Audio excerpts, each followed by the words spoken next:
I always believed Thanksgiving was supposed to be the ultimate display of domestic harmony. You know the script, the rich aroma of roasted turkey, soft jazz humming from a speaker, and people actively pretending to enjoy each other's company for a few hours because of blood ties. That year, I drove up to my parents' sprawling brick estate in Lake Forest, Illinois, carrying an expensive bottle of Pinot Noir and a perfectly practiced smile. I was mentally preparing for the usual interrogation about my career and my choice to remain single. I had absolutely no idea that Thanksgiving was about to show me exactly where I stood on the family hierarchy. I'm Maya Vance, 35 years old, financially independent, and a former logistics firm owner. To my parents, I was doing fine, which was their coded way of saying they couldn't take credit for my success. What they truly hated to acknowledge was that I owned assets they couldn't touch. Most notably, my custom-built lakefront cabin in Coeur d'Alene, Idaho. I bought it 4 years ago after selling my logistics startup for a healthy 7 figures. It was my absolute sanctuary. A massive wraparound cedar deck, floor-to-ceiling glass windows facing the water, and a minimalist stone fireplace I had designed myself. It wasn't designed to show off. It was designed just for me. My parents had only been inside it once. Or so I blindly believed. The Thanksgiving party was already in full swing when I arrived. The house was packed to the brim. My older sister Chloe's kids were tearing through the formal living room, while the adults laughed over spiked cider. My mother, Eleanor, floated through the room playing the flawless matriarch, while my father, Richard, held court by the fireplace, recycling the same corporate glory day stories he always told. I slipped my coat off and headed toward the kitchen to grab a glass when I caught the tail end of my Aunt Clara's conversation near the dining table. "Honestly, Eleanor, the property looks infinitely better now," Aunt Clara was saying, swirling her wine. "Maya should be incredibly grateful. That entire structural overhaul finally brought the place into the current decade." My stomach did an immediate, violent flip.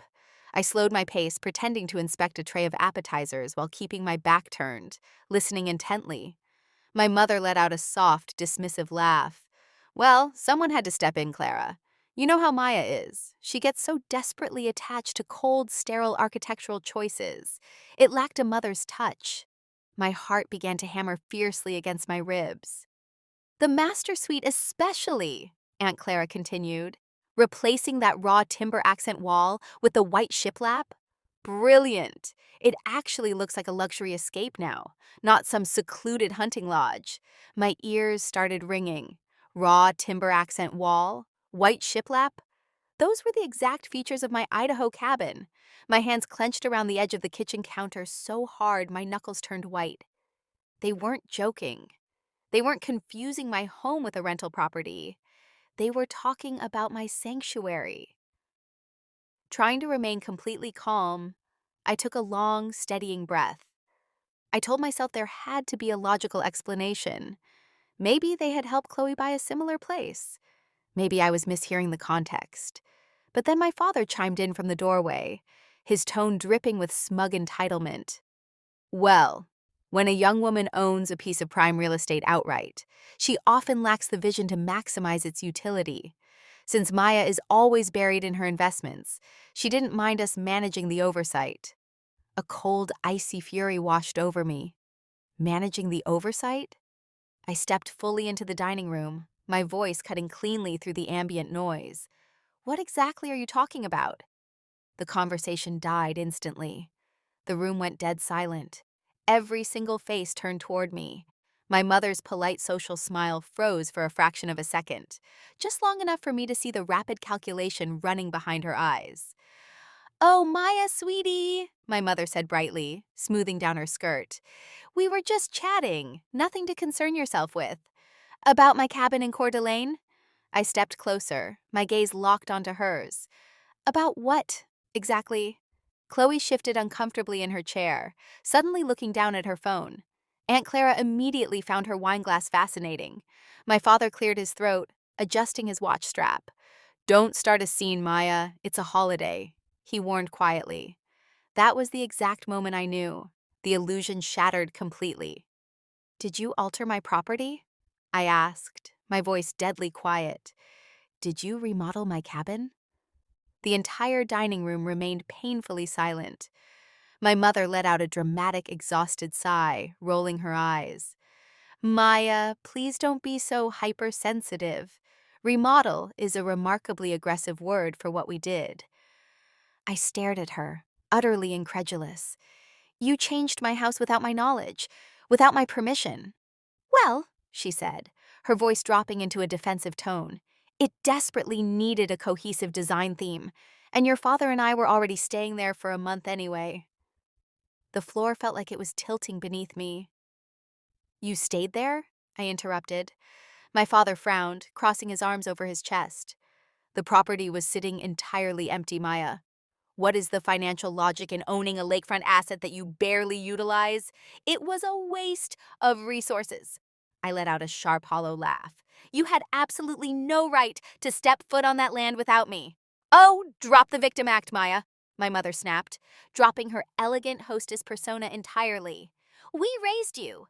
We provided the foundation for your entire life. Everything you legally own came from the opportunities we afforded you in one way or another. That single sentence burned itself into my mind, crystallizing into pure, unadulterated clarity. They didn't see my home as mine. They saw it as family collateral. What exactly did you do to my house? I asked, my voice dropping into a dangerously calm register. Chloe finally spoke up from the edge of the table, trying to soften the tension. Maya, honestly, they didn't mean any harm. Brandon and I took the kids up there last month, and it really does look like a high-end resort now. It's beautiful. You all stayed there, I stated, the realization settling heavy in my chest. My entire family treated my private property like a free timeshare. My mother smoothed her apron, her confidence returning as she took my quietness for submission. Well, since you're asking, we had the master bedroom completely overhauled with custom built-ins, and that dark closed-off home office you insisted on keeping? We knocked out the built-in desk and converted it into a gorgeous double-bunk guest room. It's much more practical for the kids. A cold spike of adrenaline shot through me. My office. The quiet space facing the water where I read, wrote, and cleared my mind after years of corporate burnout. Destroyed. And the deck? I asked, my eyes shifting to my father. Richard waved his hand dismissively. The original timber railing didn't meet the updated local safety codes for children. We had a contractor tear it down and install modern glass paneling. The local homeowners association approved the architectural variance, so it's entirely legal. And how exactly did you fund a massive structural overhaul without my bank accounts? I asked. My parents exchanged a swift, silent look. The total invoices came out to roughly $200,000, my mother said lightly, as if discussing the price of groceries. You spent $200,000 on a home you don't own, I whispered, my mind racing. Well, technically, my father chimed in, leaning against the doorframe with a smug smile. The cabin paid for itself. We weren't going to let a prime lakefront asset sit stagnant. We listed it on a boutique short-term luxury rental platform for the weeks we weren't using it. The demand in Coeur d'Alene is astronomical. I felt a wave of physical nausea hit me. You rented out my home to strangers? It was a smart business move, Maya, my mother said defensively, her tone turning sharp. It generated an incredible return. Honestly, you should be thanking us for managing your cash flow. Where is the rental income, Dad? Another heavy pause. My father folded his arms tightly over his chest. We reinvested the capital into a family trust account. You don't even have children, Maya. One day, a legacy property like that cabin needs to stay in the family line for Chloe's kids. We are simply securing the asset. There it was, the ugly, unvarnished truth. They didn't view me as an independent adult who had earned her own wealth. They viewed me as a temporary caretaker for property they believed ultimately belonged to my sister's children. I didn't scream. I didn't let a single tear fall. I calmly walked back to the entryway, picked up my tailored wool coat, and slipped it on. My mother scoffed loudly from the dining room. Oh, don't be so dramatic, Maya. You're going to ruin Thanksgiving over a few design upgrades? It's incredibly petty. I turned at the front door, looking at the entire family gathered under the glow of the expensive chandelier. No, I said, my voice steady and resonant. This isn't a design dispute. This is grand larceny and fraud, and I suggest you prepare yourselves for the consequences. I walked out into the crisp, freezing Illinois night, the heavy oak door clicking shut behind me. My hands were shaking, but not from grief. They were shaking from a pure, calculated fury. Before I even turned the ignition in my car, I pulled up my phone and dialed Marcus Vance, my trusted corporate asset attorney.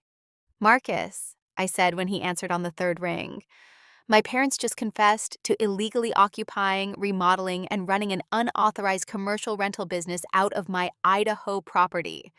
I need a full forensic audit on my title deed, the local HOA filings, and the rental platforms immediately. There was a long silence on the line.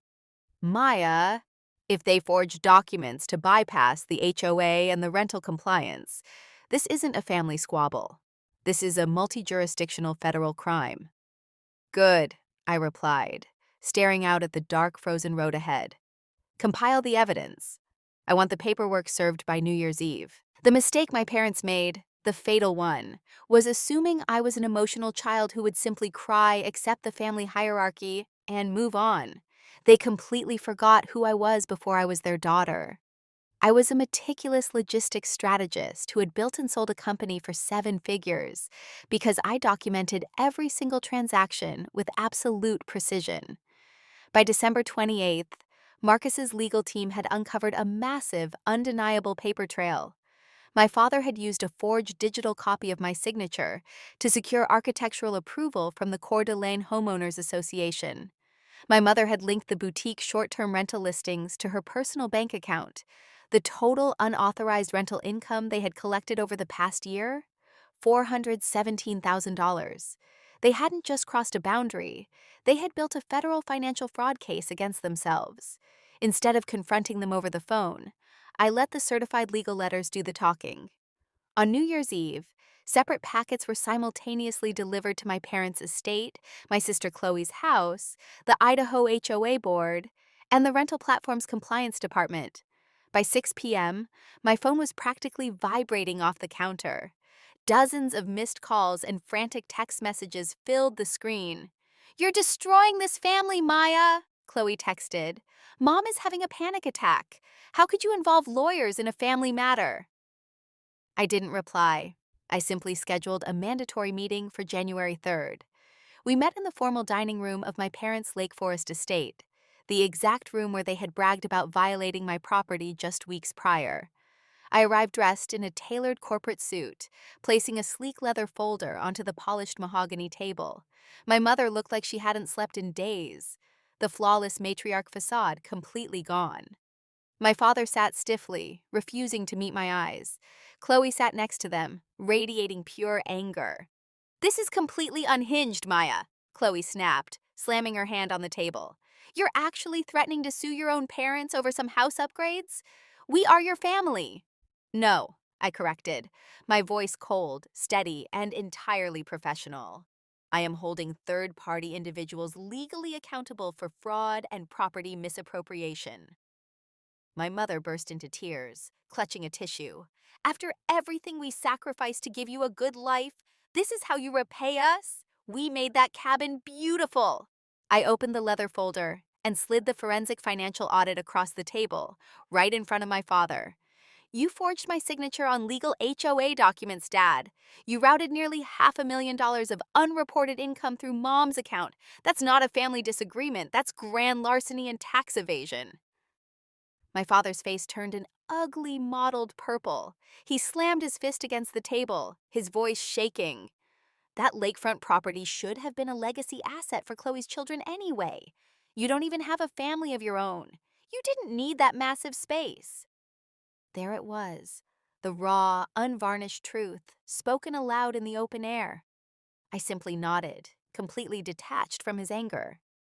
"Thank you for documenting your exact motives on the record." The fallout was swift and brutal.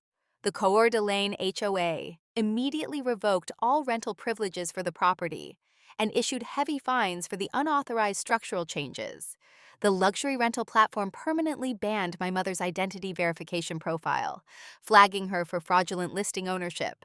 But the heaviest blow came from the IRS. Marcus's team had been legally obligated to report the uncovered untaxed $417,000 commercial income. The back taxes, compounding penalties, and interest drained my parents' primary retirement accounts significantly. 3 weeks later, I met my parents one final time in Marcus's office to present the closing settlement. "I am choosing not to press criminal charges," I said calmly, sliding a pen across the desk toward them. "But you will legally transfer every single dollar of that $417,000 back to my account today. You will sign this non-disclosure and absolute stay-away order, legally barring you from ever stepping foot on my properties again." My father's hand trembled as he picked up the pen. "And if we refuse to sign this blackmail?" I offered him a direct, unwavering smile. "Then Dr. Vance and Marcus will see you both in federal court next Tuesday." They signed every single page in absolute silence. 3 months later, I sold the Coeur d'Alene cabin. Not because I couldn't afford to keep it, but because the space had been tainted by their entitlement. The irony? The high-end marble upgrades and the extra bunk rooms my mother had installed actually inflated the property value. The cabin sold for a staggering $1.3 million. I used a portion of the profits to buy a smaller, entirely secluded modern home, hidden deep in the mountains of Montana, a location that absolutely no one in my biological family has the coordinates to. The rest of the capital was quietly rolled into an independent investment portfolio, safely locked behind biometric security protocols where no one else can ever touch it. My parents stopped hosting their grand holiday parties. The Lake Forest estate feels entirely empty now, stripped of the unearned authority they used to wield. Chloe completely cut contact with me, claiming I broke the family dynamic beyond repair. But I know the truth. The family didn't break because of a lawsuit. The family broke the moment they decided my hard work was their communal property. Last Christmas, I didn't spend the day listening to passive-aggressive comments or smelling heavy, claustrophobic incense. I spent it on my new cedar deck in Montana, looking out over a completely frozen, silent valley. I sipped my wine, wrapped a blanket around my shoulders, and felt a profound, heavy sense of absolute peace. Because I finally understood the greatest lesson of all. Boundaries aren't an act of cruelty. They are simply the natural consequences of respect. And holidays are infinitely warmer when no one else holds the keys to your sanctuary.